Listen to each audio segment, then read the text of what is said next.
Donc, je vais écouter à peu près une dizaine de minutes d'une émission. C'est pour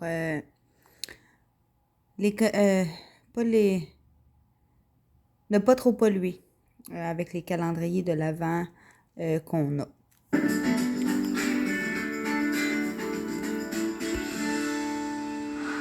On est avec Florence Léa-Siri. Salut, bon retour avec nous ce matin. Merci. Alors, on va s'inspirer des calendriers de l'Avent, Oui. puis on va les présenter ou les fabriquer différemment avec toi. Oui, parce que moi, je suis fan finie de Noël, fan finie de la tradition, mais j'ai un petit inconfort avec toute cette quantité de déchets qu'on déballe à usage unique à tous les jours. OK. Donc, c'est pour vous montrer qu'il existe des solutions. Donc, comment est-ce qu'on peut faire pour honorer la tradition, mais en y pensant autrement? C'est possible. OK, alors tu vas nous dire comment faire?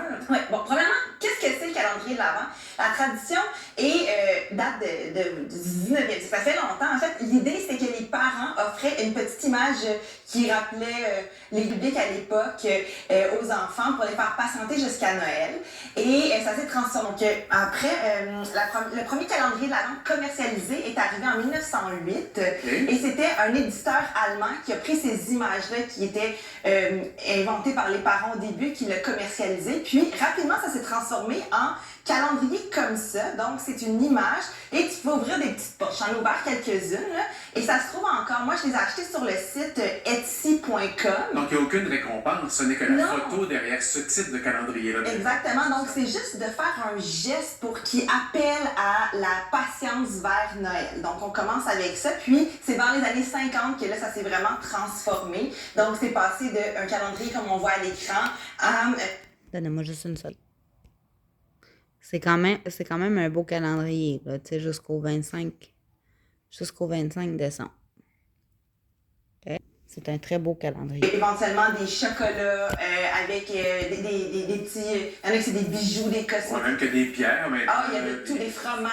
C'est le fun. Moi, j'adore C'est ça. original, ça peut être intéressant. Mais il y a moyen de le faire en étant près de ta façon de voir les choses, c'est-à-dire zéro déchet. Oui, ben en fait, en consommant le moins de petits emballages à usage unique. Parce que, tu sais, moi, tu le sais, je suis pas parfaite, puis je ne prétends pas vouloir être parfaite, mais c'est possible de faire d'autres choses. OK. Moi, je vais souvent en Scandinavie, j'ai de la famille là-bas, et il y a une tradition que j'adore, c'est les bougies de l'Avent. Moi, quand j'ai vu ça, j'ai eu tout un coup de cœur. La tradition initiale est d'origine germanique et c'était 4 bougies. Donc, pour une par semaine, pour faire patienter, on l'allumait les dimanches, on se recueillait. Et en Scandinavie, ils ont repris pour avoir plein de petites bougies, toutes colorées les unes les autres, et on l'allume à tous les jours et on prend le temps de se recueillir. Alors, il y a évidemment le calendrier, les dates sur la bougie, et tu l'éteins quand Exactement. elle arrive à la date qui n'est pas la bonne, c'est ça? C'est ça, tout à fait. Puis, tu sais, là-bas, au Danemark, principalement, moi, c'est le pays où je vais le plus souvent possible.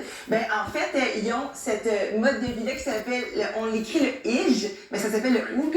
Ah oui, oui, c'est ça. Puis, c'est cette façon de se recueillir. Donc, moi, ce que j'aime de cette tradition, la consommation, le moment où tu prends pour toi. Donc, moi, souvent, ça, c'est celle que j'ai fait faire au Québec, mais pour vrai, là, moi, je vais prendre mon bain, je me mets une demi-heure à prendre mon bain, une demi-heure à lire un livre, ou donc, c'est une demi-heure par jour, et tu apprends à, plutôt que d'être dans la consommation, dans le recueillement, et à penser au mode de vie que tu veux avoir. La jaune, c'est toi qui l'as fait faire avec les dates Oui. dessus, ah ouais? Oui, exactement, parce que j'en trouvais pas au Québec, donc Ok, tu avec... l'as fait faire là-bas, c'est ça. Non, non, je l'ai fait faire ici avec c'est des ok. amis qui ont une miellerie artisanale. OK, parfait. Oui, mais il y a aussi autre façon, en fait, et c'est des calendriers à suspendre. Regarde comment c'est beau juste derrière nous ici.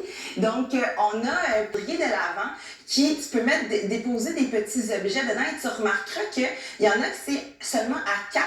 Donc, pour ouvrir l'Avent, mais peut-être pas tous les jours, mais une fois par semaine. C'est ça, ouais. c'est ça. Exactement.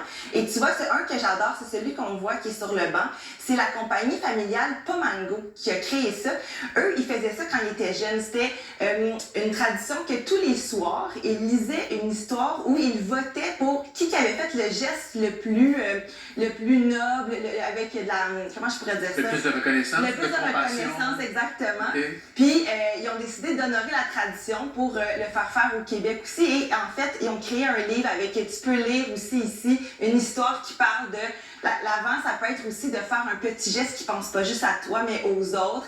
Et quand tu as terminé de lire l'histoire, tu peux déposer un objet qui n'est pas à usage unique. Et le geste de l'Avent, c'est simplement de le déposer, en fait. On a comme un concept ici, un peu Exactement. différent, mais qui est unificateur. Exactement, c'est de prendre le temps C'est sans vraiment être dans bien. la consommation. Qu'est-ce que tu as d'autre pour nous aussi? Mais parlant d'histoire, il existe peut-être juste d'aller Plein, avec plein, les plein enfants, de vous savez, livres. les Attends, jeunes je vais- enfants, de dire, sais-tu quoi, on va aller à la bibliothèque. Je vais vous les montrer. Et on va louer un livre de Noël. Pause. Je vais vous les montrer. Attends, donnez-moi une seconde. Je vais attendre que ça enlève. Il y a plein de livres de Noël. Là, il y en a d'autres de l'autre. Noël, donc ça va être le moment de recueillement également. Pas mal de ils en ont fait, mais sinon, moi, lui, là, le jouet brisé qui est de la bagnole, un livre qui parle des bonnes valeurs justement de comment revaloriser les cadeaux brisés, et ça, c'est vraiment, ça vaut la peine de faire ça. Mais sinon, il y a aussi le DIY. C'est quoi le. Ouais, Le- en anglais, de le faire soi-même. Oui, Oui, c'est ça. c'est ça. OK. Donc, le DIY, en fait, c'est tout comment tu peux faire pour créer ton propre calendrier avec ce que tu possèdes déjà. Donc, encore une fois, revaloriser au lieu d'aller créer un nouvel emballage ou un nouvel objet. Donc là, je vous ai trouvé plein d'inspirations sur Pinterest. Oui, c'est bon. Donc, il y en a qui sont avec les bas de Noël. Pas les bas, pardon, tu sais, toutes les bas qui sont perdus. Ah, les bas, ça, là. Les bas, ceux-là. Ils sont. C'est ça. Donc, tu te fais des beaux bas de Noël comme ça. Sinon, en récupérant aussi des pièces de bois. Donc, tu te fais un calendrier, tu mets soit des petites pensées, des petits chocolats, ainsi de suite. Il y a des conserves également, regarde, ça peut être pratique, c'est sympathique. J'ai vu aussi avec des jeans, revaloriser les jeans. Ouais, Regarde comment c'est joli. Fait que si vous voyez quelqu'un qui manque une poche derrière ses jeans, vous allez faire quoi? Les toilettes également. C'est le genre d'objets qu'on a tendance à créer beaucoup, mais qui deviennent des déchets. Donc, c'est de penser à comment le revaloriser. C'est du bricolage que les profs peuvent faire aussi aux enfants à l'école, là. Exactement. J'ai vu la même chose avec les yogourts. Regarde, yogourts emballage unique. Malheureusement, ça, souvent, sont en plastique numéro 6. Puis, des tissus, des Legos.